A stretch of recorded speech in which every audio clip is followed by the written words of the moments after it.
بسم اللہ الرحمن الرحیم عن ابی سعید الخدری رضی اللہ عنہ قال قال رسول اللہ صلی اللہ تعالی علیہ وسلم من غدا فی طلب العلم صلت علیہ الملائکۃ وبورک لہ فی معیشتہ ولم ینقص من رزقہ وکان علمہ مبارکا۔ حضرت ابو سعید خدری رضی اللہ تعالی عنہ سے روایت ہے کہ رسول اللہ صلی اللہ علیہ وسلم نے ارشاد فرمایا، جو کوئی علم حاصل کرنے کے لیے نکلا اس کے لیے فرشتے رحمت کی دعائیں کرتے ہیں، اس کی معیشت میں برکت ڈال دی جاتی ہے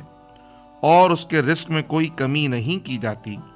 اور اس کے علم کو بابرکت بنا دیا جاتا ہے۔ اس حدیث مبارکہ میں پیارے آقا صلی اللہ تعالی علیہ وسلم نے علم کا سفر اختیار کرنے والوں کے لیے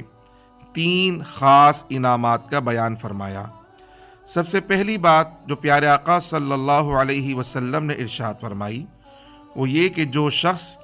علم حاصل کرنے کے لیے علم کی طلب میں سفر اختیار کرتا ہے، اللہ کے فرشتے اس پر رحمت کی دعائیں کرنا شروع کر دیتے ہیں، یعنی اس کے لیے دعا گو اللہ کے فرشتے ہو جاتے ہیں، اور جب اللہ کے فرشتے اس کے لیے دعائیں رحمت فرماتے ہیں تو وہ ہر لمحہ اللہ سبحانہ و تعالیٰ کی رحمتوں کے سائے میں چلتا ہے۔ دوسری چیز جو نبی کریم رؤوف الرحیم صلی اللہ علیہ وسلم نے اس حدیث مبارکہ میں سفر علم اختیار کرنے والوں کی شان میں بیان فرمائی، در حقیقت یہ وہ فکر اور رکاوٹ ہے جو حصول علم کی راہ میں آ جاتی ہے، اور حصول علم کے لیے سفر اختیار کرنے والا یہ سوچتا ہے کہ اگر میں نے علم کے لیے سفر اختیار کیا تو میری معیشت کا کیا ہوگا، میرے روزگار کا کیا ہوگا، میرے کاروبار کا کیا ہوگا۔ اگر میں نے اپنا وقت علم حاصل کرنے میں صرف کر دیا تو یقیناً میری معیشت، میرے کاروبار اور میری آمدنی کو اس کا نقصان پہنچے گا۔ میں ہر وقت علم دین کے لیے مشغول رہوں گا تو پھر معیشت کی فکر کس وقت کروں گا۔ تو آپ صلی اللہ تعالیٰ علیہ وسلم نے حصول علم کے لیے سفر اختیار کرنے والوں کو یہ خاص تسلی عطا فرمائی کہ یہ عمل ان کا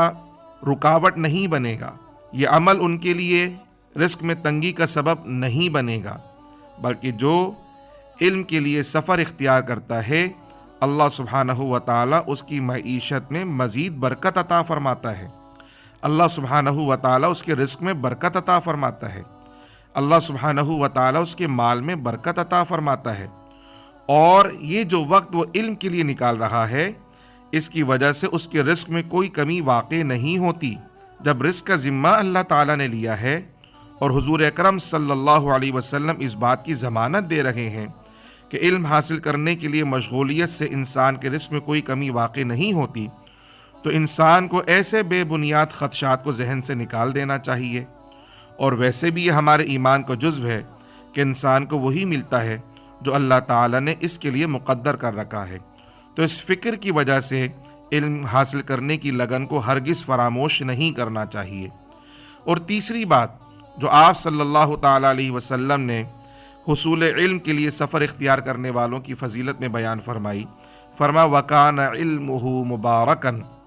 اللہ سبحانہ و تعالیٰ اس کے اس علم کو مبارک کر دیتا ہے، یعنی یہ علم اس کو بابرکت بنا دیتا ہے، اور جہاں جہاں وہ اپنے اس علم کے ساتھ جاتا ہے یہ برکتیں اس کے ساتھ سفر کرتی ہیں، اور اس کی برکتوں سے ہر وہ شخص جو اس سے منسلک ہوتا ہے وہ اس علم کی وجہ سے مبارک ہوتا چلا جاتا ہے۔ پیارے آقا صلی اللہ تعالیٰ علیہ وسلم کی اس حدیث مبارکہ سے جو روشنی ہمیں ملی اس سے یہی ہمیں پتہ چلتا ہے کہ ہم جب سفر علم اختیار کریں تو اللہ کے فرشتے ہمارے لیے دعاؤں کے اندر مشغول ہو جاتے ہیں۔ جب ہم علم کے لیے سفر اختیار کریں تو ہماری معیشت میں برکت عطا فرما دی جاتی ہے۔ جب ہم علم کے لیے سفر اختیار کریں تو ہمارے رزق میں ہرگز اس سے کمی واقع نہیں ہوتی، اور جب ہم علم کے لیے سفر اختیار کریں تو وہ سفر اور وہ علم ہمارے لیے بابرکت بنا دیا جاتا ہے، مبارک بنا دیا جاتا ہے، جو اس دنیا کے اندر بھی عزت، سرخروئی اور کامیابی کا ذریعہ ہے، اور آخرت میں بھی ہمارے نجات کا ذریعہ ہوتا ہے۔ اور جہاں جہاں ہم اس علم کے ساتھ جاتے ہیں وہ اس علم کی برکتیں اور اس علم کا نور ہم لوگوں کے اندر تقسیم کرتے چلے جاتے ہیں، چونکہ یہ وہ نور ہے جو تقسیم کرنے سے ختم نہیں ہوتا، یہ وہ دولت ہے جو بانٹنے سے ہرگز ختم نہیں ہوتی، بلکہ اس میں مزید برکت اور اضافہ ہی ہوتا ہے۔